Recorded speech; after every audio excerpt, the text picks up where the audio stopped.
Russell afirma que a filosofia é fenomenologia.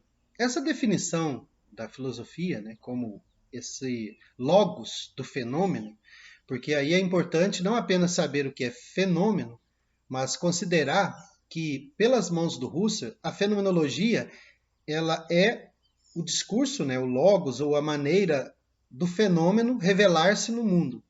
E isso, por mais que sejam palavras quase que heideggerianas, desprende-se sim da obra do Russell, e esse debate é justamente o debate contemporâneo, né, sobre os fundamentos da filosofia contemporânea, nessa tradição fenomenológica, em que se encontra sempre uma inflexão, né, feita pelo Heidegger em relação à fenomenologia husserliana, e dessa inflexão, conforme eu já anunciei, você tem a filosofia francesa mais interessante contemporaneamente falando, que é justamente a do Merleau-Ponty e do Sartre.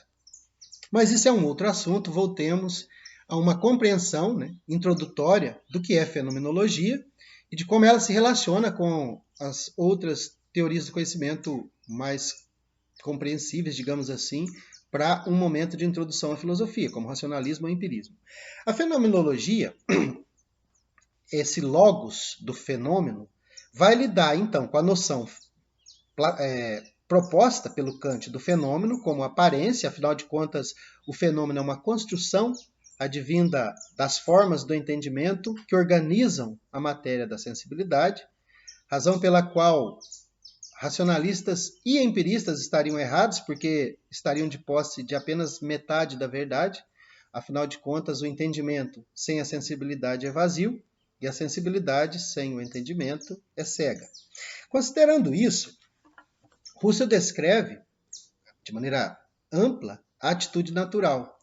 E a impressão que se tem é que toda a filosofia pré-kantiana se ambienta nessa atitude natural. Afinal de contas, até Kant, todos acreditaram estar numa relação de sujeito em relação a seu objeto, mas de uma maneira, de um poder quase que divino, né, de constituir efetivamente. E o que Kant revela é que essa constituição é um engodo. Afinal de contas, nós olhamos o mundo a partir de uma lente, e essa lente é inata e inconsciente. Né? Nós vamos ter consciência dela quando Kant, levando a razão a seu tribunal, revela, né, ao ser humano que até então ele se enganava. Ele produzia verdades e depois dizia que as encontrava. Né? É por isso que a verdade só pode encontrar de verdadeiro aquilo que ela mesma se propôs como verdadeiro. Bom, isso também entra num outro ambiente de debate bastante interessante. O que nos interessa, passando pelo parágrafo 31, né, onde o Russell se ocupa, né, da modificação radical dessa tese, é possível, né, que a gente faça diferente do que fizeram os sofistas, é possível que a gente possa fazer diferente do que fez o Descartes, é possível efetivamente alcançar o ambiente transcendental e dele, né, produzir respostas, porque, pensando em linhas gerais, a fenomenologia pretende descrever o a priori da correlação. E o a priori da correlação é a maneira pela qual o entendimento e a sensibilidade se organizam para produzir o fenômeno. E isso seria, aos olhos de Russell, voltar às coisas mesmas. Ou seja, isso seria descrever o a priori da correlação. Para isso, é necessário partir e defender a tese da intencionalidade da consciência. Isso é fundamental. Porque caso nós não fôssemos seres conscientes, ou se a consciência não fosse intencional, nada disso teria qualquer validade. É porque nós somos. E isso é quase que ontológico, né? O nosso ser é aquilo que se devota ao conhecimento, que vem dotado desde o nascimento. Por isso é inato, né? Inato é aquilo que nasce com a gente. Desde o nascimento nós somos seres racionais, somos dotados de um entendimento, só que muito tardiamente soubemos que esse entendimento organiza a sensibilidade. Então, que no final das contas, o mundo que nós vemos é o mundo que nós mesmos nos espelhamos, ou que nós mesmos constituímos. E é justamente isso que precisa ser parentetizado, é isso que precisa ser colocado entre parênteses. No parágrafo 31, Russell mostra que é possível. No parágrafo 32, diz o filósofo: em lugar do ensaio cartesiano de dúvida universal, nós poderíamos fazer surgir agora a epoquê universal, no nosso sentido nitidamente determinado e novo. Ele vai explicar, né? Não convém, vamos direto ao que interessa. Numa palavra, é preciso caracterizar essa restrição. Colocamos fora de ação a tese geral inerente à essência da organização natural. Colocamos entre parênteses tudo o que é por ela abrangido no aspecto ôntico, isto é, todo esse mundo natural que está constantemente para nós aí, a nosso dispor, e continuará sempre aí, como efetividade para a consciência, mesmo quando nos aprouver colocá-la entre parênteses. Se assim procedo, como é de minha plena liberdade, é o que ele mostrou no parágrafo 31, essa liberdade de fazê-lo, então não nego esse mundo como se eu fosse um sofista, não duvido de sua existência como se fosse um cético, mas efetuo a epoquê fenomenológica que me impede totalmente de fazer qualquer juízo sobre a existência espaço-temporal. O colocar o estar aí adiante das coisas, entre parênteses, a epoquê fenomenológica, faz com que o fundamento, né, das divergências, digamos assim, modernas, com respeito ao conhecimento, se dissipem. Porque o que efetivamente fez com que racionalistas e empiristas digladiassem, né, pelo lugar da verdade, ou seja, por onde eu posso encontrar mais verdade, através da sensibilidade ou ouvindo a razão. Essa dicotomia ela tem que ver com o estar aí adiante das coisas. Só que isso revela-se uma constituição. Então, se eu parentetizo o estar aí adiante das coisas, se eu não mais... não se trata de duvidar, né? Não se trata de negar, como faz o cético. Descartes chega ao ponto de dizer, mesmo que não haja corpo, mesmo que não haja sangue, mesmo que não haja ossos, mesmo que não haja músculos, eu sou, eu existo. Isso soa absurdo, de um lado. Mas, de outro lado, parece bastante simplório também afirmar que a inventividade humana estaria limitada a processos tão diminutos, né, como aqueles propostos pelo Hume.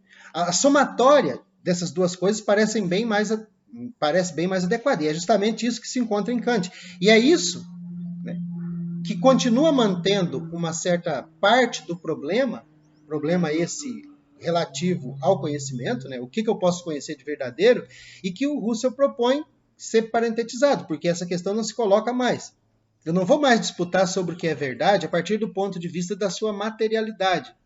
Porque quando, seja via razão, seja via entendimento, tanto filósofos racionalistas quanto empiristas estão discutindo a respeito do que seria o real. Eles estão afirmando sobre a distinção entre real e imaginário. E eles estão dizendo que há uma materialidade que define o que é real e há uma não materialidade, para não dizer outro termo que seria mais complexo, como ideal, né? Algo que não estaria diretamente ligado à sensibilidade. E o que ocorre, né, com Kant é justamente a superação dessa dicotomia. O que a gente tem é, na verdade, a constituição do fenômeno. E o que a fenomenologia vai revelar no a priori da correlação? A maneira pela qual o entendimento organiza a sensibilidade na constituição do fenômeno. E o que é necessário para aí chegar? Colocar entre parênteses o estar aí diante do mundo. Primeiro, no nível do indivíduo, do sujeito. Aquilo que eu tenho como experiências minhas precisa ser parentetizado. Eu não posso ser o Luciano, que tem determinada idade, determinada corporeidade, etc. Trata-se de um sujeito. Mas de um sujeito que precisa passar por um processo de purificação e que ele alcance o nível de sujeito transcendental, né? Aquele que coincide com todos os outros seres humanos racionais que têm a mesma estrutura cognitiva. E isso faz com que a minha pesquisa fenomenológica revele aquilo que vale para todas as outras pessoas, no sentido de aqueles que se relacionam de maneira cognitiva com o seu mundo. Ainda, tiro de circuito todas as ciências que se referem a esse mundo natural, por mais firmemente estabelecidas que sejam para mim, por mais que as admire, por mínimas que sejam as objeções que pense lhes fazer. Eu não faço absolutamente uso algum de suas validades. As ciências todas. Por quê? Não apenas as filosofias pré-kantianas ou filosofias de um realismo ingênuo, mas também todas as ciências, por mais verdadeiras que sejam, estão nesse ambiente, né, da atitude natural. E enquanto tal, elas servirão sim como auxiliares. Mas efetivamente, ainda que vamos pensar aí, né, uma ontologia geral e ontologias particulares. Então, as ciências elas lidam com partes do fenômeno, né? A biologia vai lidar com a vida, né? A arqueologia com vestígios do passado, enfim. As ciências, elas têm lá o seu objeto e elas estão lidando com aspectos do fenômeno, né? O que a fenomenologia busca é descrever a constituição, efetivamente, daquilo que é compreendido como fenômeno. Ou seja, trata-se de construir o fundamento, ou compreender o fundamento daquilo que nos permite constituir mundo. É por isso que essas ciências elas servirão apenas de maneira secundária, né, ao intento que é, sobretudo, se a gente considerar a psicologia, né, ela vai ficar secundarizada. O finalzinho, o mundo inteiro posto na orientação natural, encontrado realmente na experiência e tomado inteiramente sem nenhuma teoria, tal como é efetivamente experimentado e claramente comprovado no nexo das experiências, não tem agora valor algum para nós. Ele deve ser posto entre parênteses, sem nenhum exame, mas também sem nenhuma contestação. Então trata-se de não mais disputar a respeito desse lugar da verdade, visto a admissão de princípio que aquilo que eu vou encontrar será sempre consequência e resultado de uma construção que eu mesmo fiz. Agora, a partir disso, se eu abandono as questões insolúveis, que foram o tema da filosofia moderna, eu posso finalmente alcançar uma possibilidade de compreender como esse mundo se constitui, admitindo a minha participação, evidentemente, mas recuperando, e esse parece o ensejo da fenomenologia husserliana, aspectos do fenômeno que se revelam em sua verdade e que Kant talvez tivesse desconsiderado. Daí, eu lembro apenas a referência que eu já fiz às investigações, quando o próprio Russell diz que a preocupação dele era como haver o preenchimento de proposições inteiras. A árvore é vermelha, eu quero preencher essa proposição. Então, eu encontro a árvore no mundo, encontro vermelha, mas não encontro o é. Isso significa que é necessário que o ser, de alguma forma, se revele. E é nesse sentido que a gente tem essa tradição a qual me referi da fenomenologia. Mas, do ponto de vista do Russell, o que se pretende aqui, e essa é a compreensão dessa filosofia, o que se pretende é compreender filosofia como o processo de compreender a possibilidade do conhecimento, ou seja, tentar descrever o a priori da correlação, e fazê-lo a partir de sucessivas purificações do campo transcendental. Primeiro, conforme eu disse antes, no ambiente do sujeito, depois as teorias a respeito dos objetos, e por fim as teorias a respeito das relações, né, já desenvolvidas pela filosofia entre sujeito e objeto. E aí seria possível descrever na sua essência, por isso é uma ciência de essências, no seu ambiente essencial seria possível descrever as relações que existem entre esse sujeito, né, de conhecimento e esse objeto, esse sujeito transcendental e a matéria. No fim das contas, entre o entendimento e a sensibilidade. Descrever o a priori da correlação, descrevendo assim de que modo o fenômeno se constitui. Isso seria a chave para a compreensão daquilo que pode haver de verdadeiro, né, na nossa experiência do mundo. E essa, é claro, é a maneira como o Russell entende filosofia.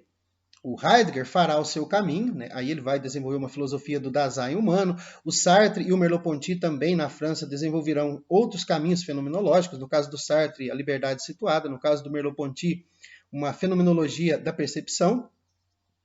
E essa família fenomenológica ela se torna bastante grande, né? Se for considerar todos os trabalhos que podem ser ligados a essa tradição.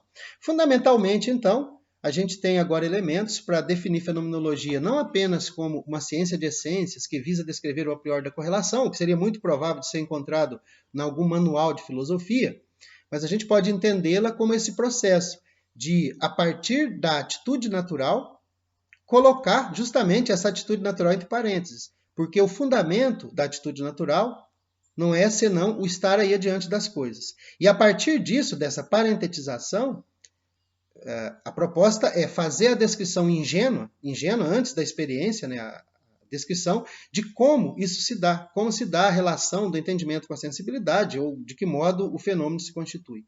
Isso é uma compreensão mínima e bastante esquemática ainda do que seja a fenomenologia. Mas importa dizer que fenomenologia é entendida por Russell como a tarefa da filosofia. Ou seja, o mais importante para a filosofia seria dar conta do conhecimento, no seu fundamento, né, na sua essência, e claro, com isso, o que teria como ganho seria a possibilidade de estabelecer o que há de verdadeiro na nossa experiência do mundo.